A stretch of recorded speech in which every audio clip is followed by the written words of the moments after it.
عبداللہ بن عمرو سے روایت ہے کہ ایک شخص نبی کریم کی خدمت میں حاضر ہوا اور جہاد پر جانے کی اجازت طلب کی۔ آپ صلی اللہ علیہ وآلہ وسلم نے دریافت کیا، کیا تیرے والدین حیات ہیں؟ اس نے عرض کیا، ہاں۔ آپ صلی اللہ علیہ وآلہ وسلم نے فرمایا، ان کے پاس رہ اور جہاد کر، ان کی خدمت کر، اسے بھی جہاد کا درجہ حاصل ہے۔ روایت مسلم۔ اس حدیث سے یہ بات روز روشن کی طرح عیاں ہوتی ہے کہ والدین کی خدمت کا ثواب جہاد کے برابر ہے۔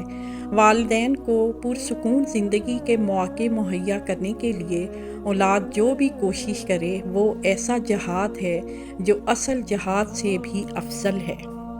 ہم آپ کے خیالات آج کے موضوع پر سننا چاہتے ہیں۔ آپ اس تعلیم کو اپنی زندگی میں کیسے شامل کرتے ہیں؟ اپنے خیالات نیچے دیے گئے کومنٹس میں شیئر کریں۔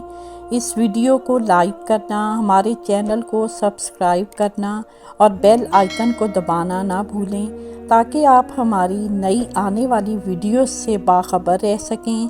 آپ کی قیمتی رائے ہمارے لیے اہم ہے اور ہم ہر کومنٹ کو پڑھتے ہیں۔ اس ویڈیو کو دیکھنے کا شکریہ۔